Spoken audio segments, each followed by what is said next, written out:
አምላክ አሜን። ክርስቶስ ተንሥአ እሙታን አሰሮ ለሰይጣን ሰላም ኮነ። ክቡር አባታችን መላከ ሰላም ቆሞስ አባ ሰይፈ ገብርኤል የዚህ ታላቅ ደብር አስተዳዳሪ፣ ክቡር ሊቀ ጠበብት የደብሩ የአቋቋምና የቅዳሴ መምህር፣ ክቡራን አይንተ እግዚአብሔር ካህናት፣ ለተልእኮ ምስጢር የምትፋጠኑ ወንድሞች ዲያቆናት፣ እግዚአብሔር የሚወዳቸው እግዚአብሔርን የምትወዱ የእግዚአብሔር ቤተሰቦች፣ የእናታችን የእመቤታችን የቅድስት የድንግል ማርያም ወዳጆች ክርስቲያኖች ሁላችሁንም እንኳን ለብርሃነ ትንሣኤው በሰላም በጤና አደረሰን አደረሳችሁ። እንኳን አደረሳችሁ፣ እንኳን አደረሳችሁ። እዚህ ያደረሰን አምላካችን እግዚአብሔር ስሙ የተመሰገነ ይሁን። አንድ እናት እንድን እያሉ ነበር። እግዚአብሔርን ማመስገን ተገኝ ነው አይደል? እግዚአብሔርን የሚያመሰግን ሰው በረከትን ያገኛል።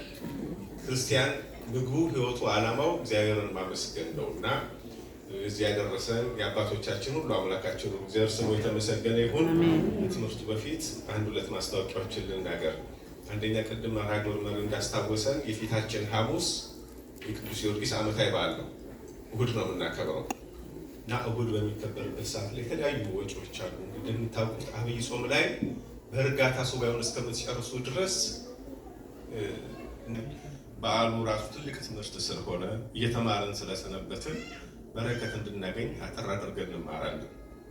የበዓለ ትንሣኤው ላይ ሄደሽ ለወንድሞችሽ ንገሪያቸው ብሎ ጌታችን ለመግደላዊት ማርያም የነገራትን ኃይለ ቃል ርዕስ አድርገን ለ7 ለ8 ደቂቃ እንማማራለን። ሄደሽ ለወንድሞችሽ ንገሪያቸው። ዮሐንስ ወንጌል ምዕራፍ 20 ቁጥር 16 ላይ ያለው ኃይለ ቃል ነው። ጌታችን መድኃኔ ዓለም ኢየሱስ ክርስቶስ ሞትን ድል አድርጎ ሞትን በሞቱ ገድሎ በስልጣኑ ሞትን ድል አድርጎ ተነስቷል። ቅድም በግብረ ሐዋርያት ላይ ሲነበብ ስታዳምጡ የግብረ ሐዋርያት ምዕራፍ 3 ቁጥር 22 ላይ እርሱ ኢየሱስን እግዚአብሔር አስነሳው ይላል። አስነሺ ሌላ ተነሺ ሌላ ሆኖ አይደለም። እግዚአብሔርነቱ አስነሳው። በመለኮቱ ሞት አይስማማው። ሞተ በስጋ ነው።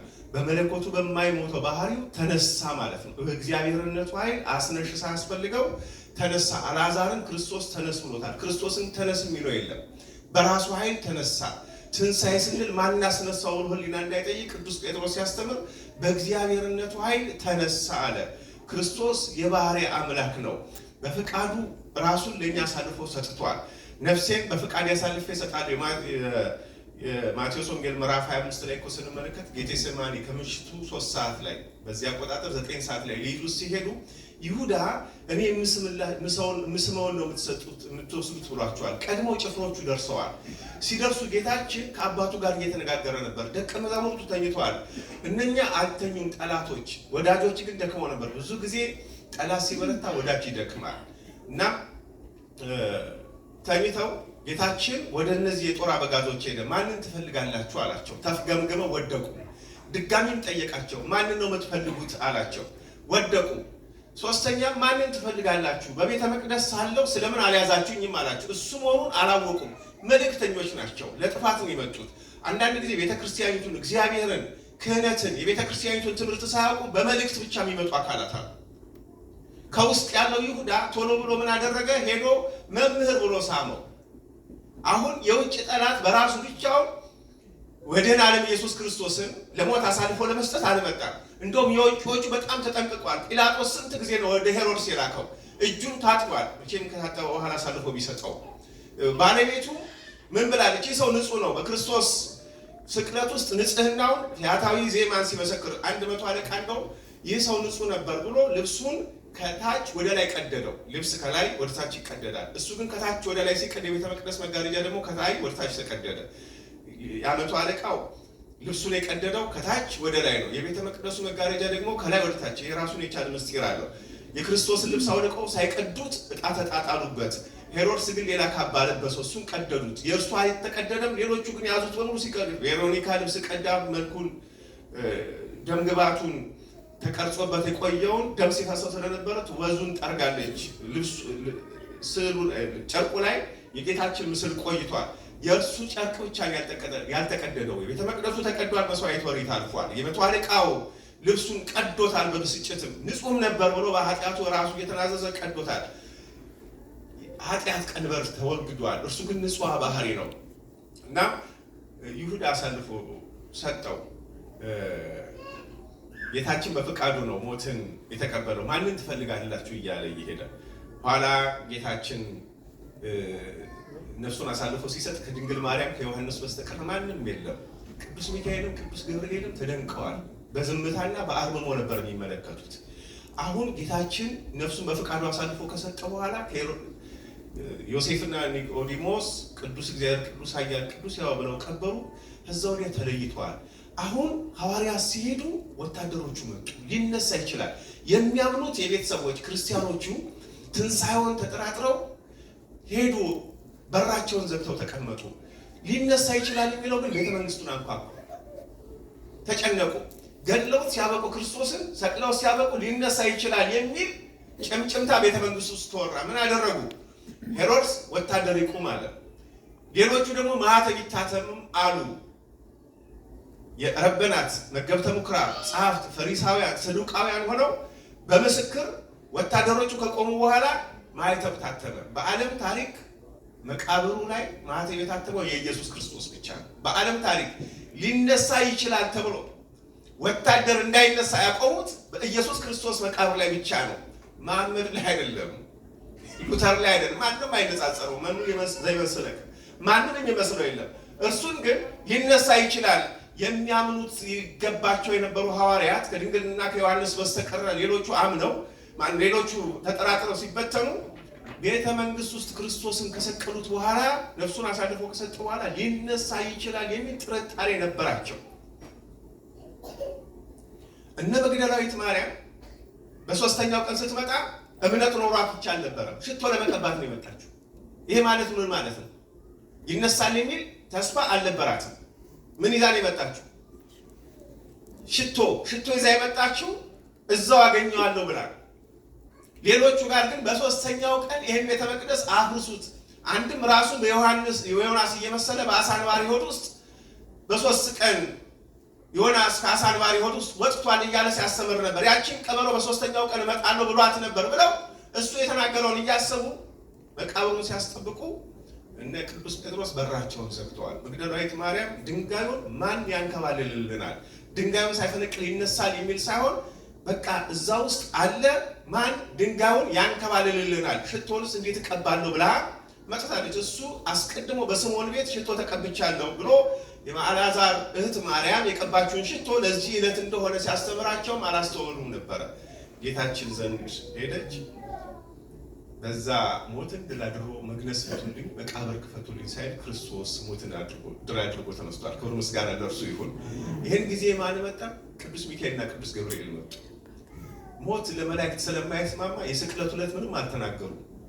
ገብርኤል አርመመ ወሚካኤል ተደመነው። ሚካኤል ተደነቀ፣ ገብርኤልም ዝም አለ ነው። የስቅለቱ ቀን ዝም አሉ።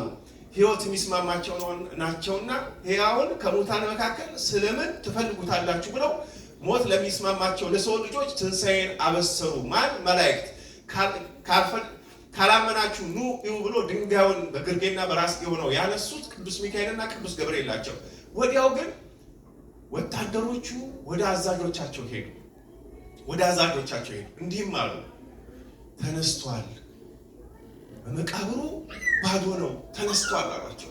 ትንሣኤው ሐዋርያት ጋር ከመድረሱ በፊት የት ሄደ? የተጠራጠሩት ቤተ መንግስት ሰዎች ጋር ተነስቷል። የቤተ መንግስትን ሰዎች የቤተ ክርስቲያን ሕይወት የሚያስጨንቃቸው ቤተ ክርስቲያን በመቃብር በሞት በስደት ስለማትቋጭ ነው። ኃይል ያላት የክርስቶስ ቤት ስለሆነች ቤተ ክርስቲያን የቤተ መንግስት ሰዎችን ያስጨንቃቸዋል። አንዳንዴ የቤተ ክህነቱ ሰው ስለ ቤተ ክርስቲያኒቱ ሕይወት ቸልተኛ ቢሆን የቤተ መንግስቱን ሰው እንቅልፍ ይነሷል። የእግዚአብሔር ስራ ግን ምንም ማድረግ ማያተን ቢያትም ወታደር ቢያቆሙ አንዳች ነገር ማድረግ አይቻላቸውም። የትንሣኤው ኃይል መለኮታዊ ስልጣኑ ክርስቶስ የባህሪው ስለሆነ ማንም ሊቋቋመው በማይችለው ስልጣን ሞትን ድል አድርጎ ተነስቷል።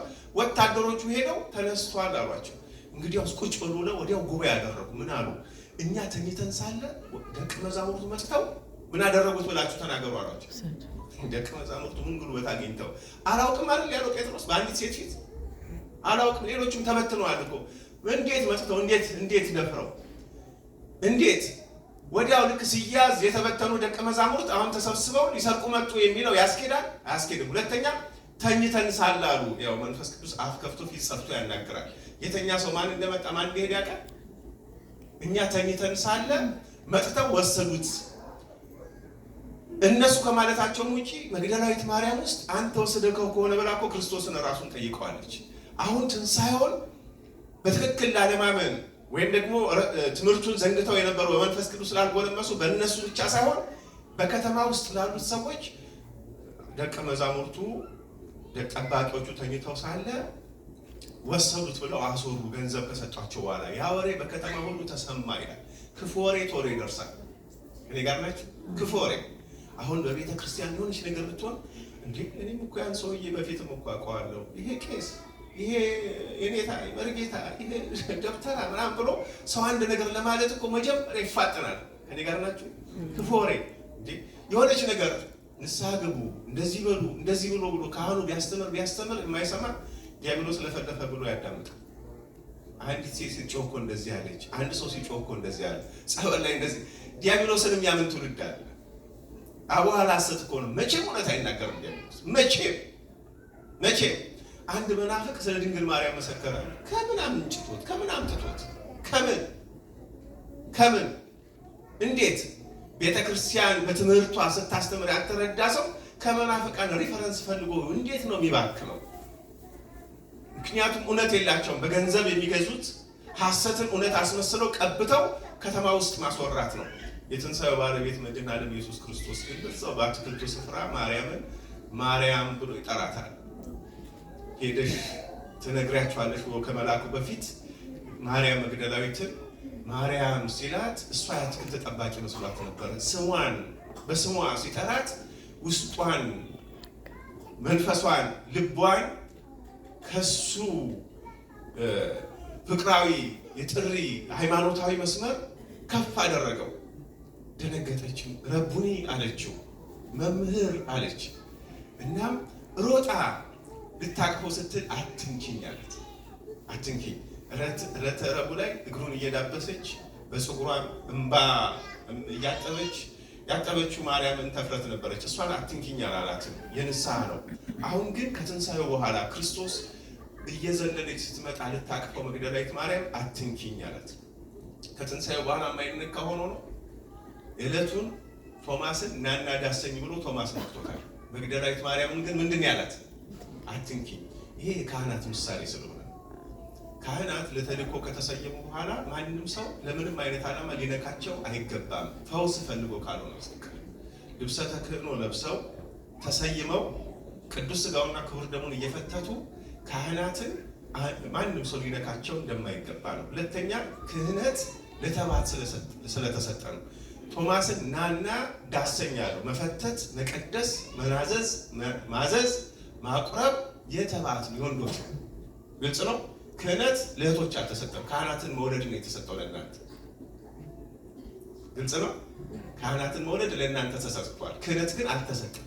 ለዚህ መግደላዊት ማርያምን ምን አላት? አትንኪኝ አላት። አትንኪኝ።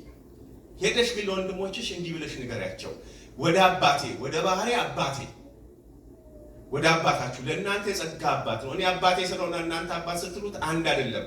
ወደ አባቴ ወደ ባህሪ አባቴ ወደ አባታችሁ ወደ ጸጋ አባታችሁ አርጋለሁ። ወደ አምላኬ ስጋን በመቃብር ጥሎት ተነስቷል እንዳይሉ ያ ፍጡር የነበረውን የድንግል ማርያምን ስጋ ተዋህዶ በተዋህዶ እንደተነሳ ለማመላከት ግልጽ ነው።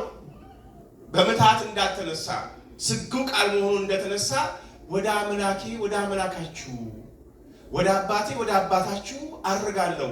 ምን ማለት? ወደ አምላክነቴ ክብር አርጋለሁ። የምታመልኩኝ እኔን ወደ አምላክነቴ መገለጫ በየማና በዘማነ ኪሩብ አሁን ወደዛ አድርጋለሁ። እንደውም ተነስቷል ብቻ ብለሽ አይደለም ንገሪያቸው አላቸው። እርገቱን ትንሣኤውን ለሚጠራጠሩት እርገቱን ነገራቸው። ከፍ አድርጎ መናገር ለእግዚአብሔር ለማለት አርቆ ከፍ አድርጎ አራቆ መናገር። ሄደሽ ንገሪያቸው።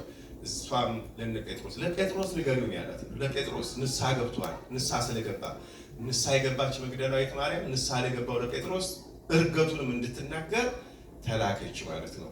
እናም ይህን የምስራች ለሌላው ማድረስ አለብን። ሞትን ድል አድርጎ ማን ተነስቷል? መድኃኔ ዓለም ኢየሱስ ክርስቶስ ሞትን ድል አድርጎ የተነሳ አምላክ ነው። ለዚህ ያደረሰን አምላካችን ስሙ የተመሰገነ ይሁን። ይቆያል።